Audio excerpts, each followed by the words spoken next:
Hello, Authentic Freedom community. Today is Friday, September 4th, and nobody showed up for the Friday service, which is just fine because the energies in the universe are very disruptive right now. And I just wanted to record a private message for our community um, as a means of support for all of us. Um, The energies for the last couple weeks have definitely been amping up and becoming more and more palpable in not a good way. Um, there's been a lot of anxiety, a lot of sense of fragmentation. For me personally, I'm feeling the separation of the world on my skin and definitely in my body. And it's not a good feeling. There's a lot of angst that accompanies this feeling. There is grief that I'm feeling very deeply, kind of all the way down to my bones. And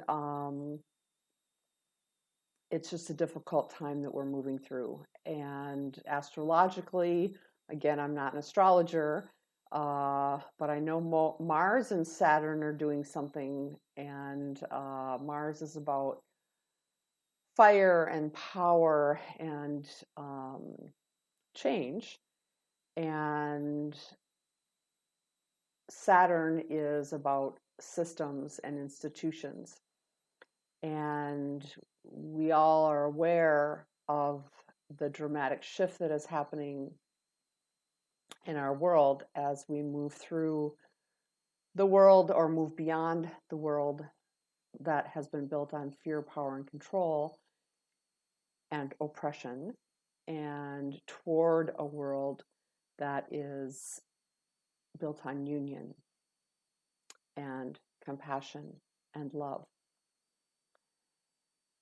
And this transition that we're moving through definitely feels like separation. The New Age communities that I have had my ear to over the last many years have spoken about this separation of the worlds. And there are a lot of different ways to interpret that. For myself personally, I can't describe what it looks like on the other side of that, but I can tell you that the feeling of it right now is definitely as the world being torn apart. And I would say that the most pronounced emotion that I've been experiencing, especially in the last week and a half or so, has been a deep, deep sorrow, and a deep sorrow over what I perceive to be a lack of empathy and compassion for the vulnerable in our world. There's a lot of judgment. And as Paul Ferrini says in his book, I Am the Door, judgment is the original sin. For it is through judgment that we separate from each other in a defensive kind of stance.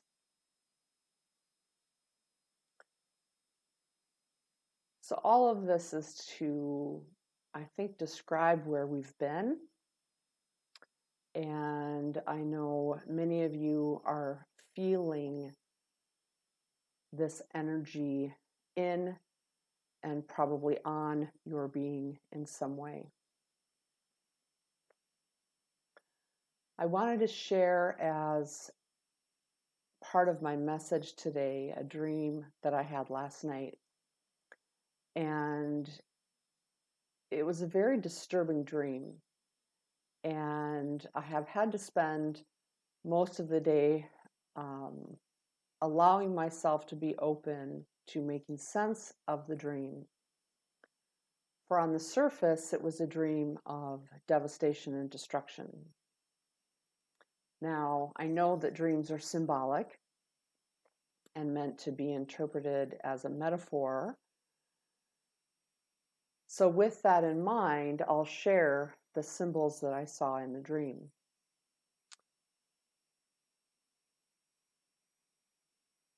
And I would say that the primary content of the dream, or at least the frightening part of it, was fighter jets flying over and shooting laser beams into the world.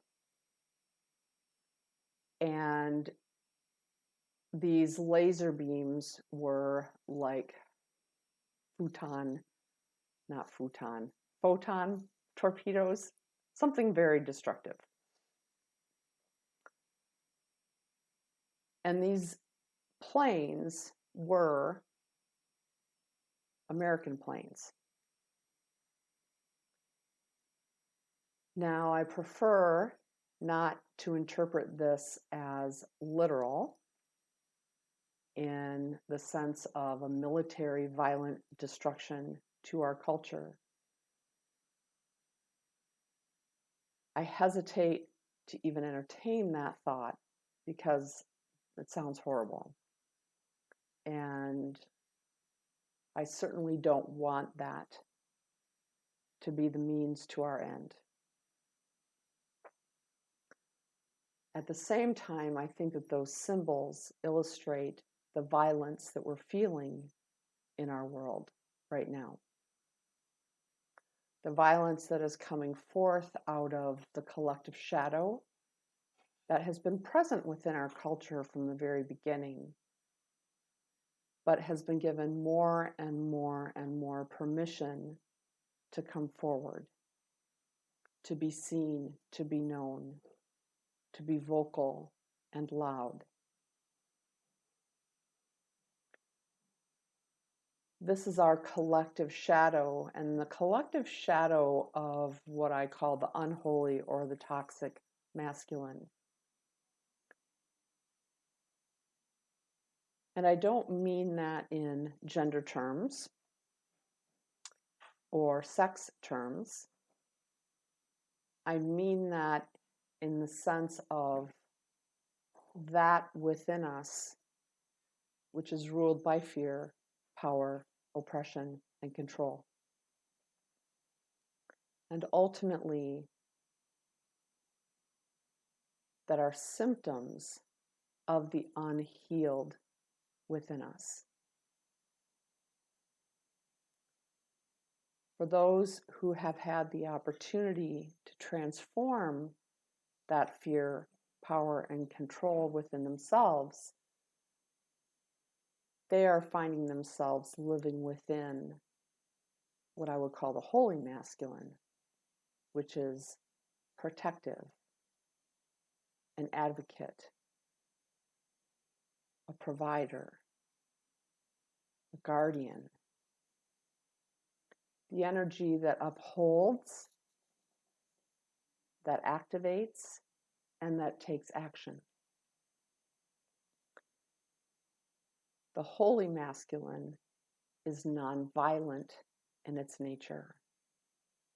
It is only the unholy within us that seeks the resolution of its fear, its unhealed fear, through violence. We are seeing the horrors of that collective wound, that collective pain, that collective fear.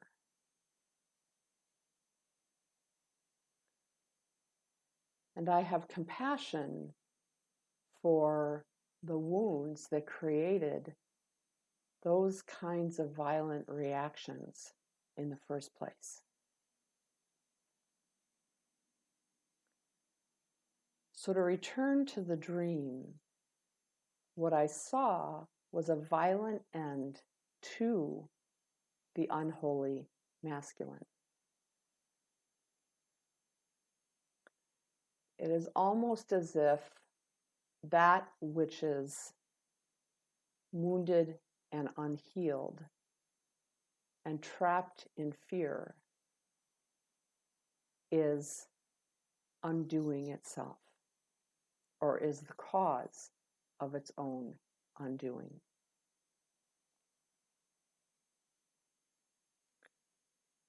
Because that unholy masculine, that fear, power, and control, has been the focus of our world for the last 5,000 to 10,000 years, we are feeling the depths of that destruction.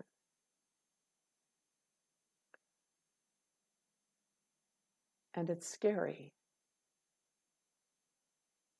And it's sad. And it's horrifying.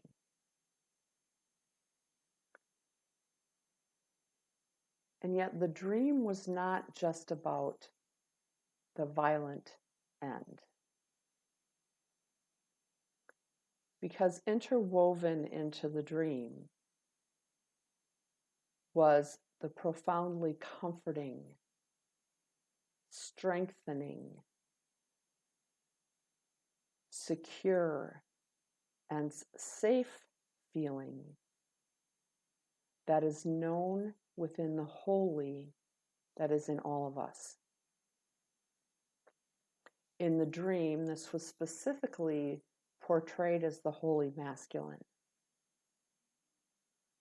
A masculine energy that was made of love, that was made of loving protection and a sacred honoring. It was the energy of a loving embrace. It was an energy that had strength and power, but was not about power over. Instead, it was about power with. It was an energy that celebrates the diversity and giftedness in others. It is the energy that supports both themselves and others in their path. It is the energy that empowers. It is the energy that gives strength, that encourages, that supports. This is the energy that we've been missing in our world. That masculine energy that embraces its love. That masculine energy that emanates encouragement and support. That masculine energy that upholds. That masculine energy that empowers. This is the energy that is promising to come forth on the other side of the transformation and transmutation of the unholy masculine. And this energy is already present in our world. It is present in each and every one of us. And it is calling for us, number one, to accept the charge of the holy masculine within us. And at the same time, to welcome the support and the honoring and the celebration that the holy masculine in others provides for each and every one of us. For it is in the union of the divine feminine and the divine masculine that we find peace and harmony in our world. It is also in the union of the feminine and the masculine that we become whole. We are entering into the time of the divine masculine, that which celebrates the feminine, that advocates for the vulnerable, that protects the earth and those in their charge, and who works for peace and seeks an end to violence and oppression. Let this be the source of our encouragement as we move through this difficult time, knowing that there is a deeper and greater love seeking to be born in the midst of the fear. Thank you, and have a safe and restful Labor Day weekend.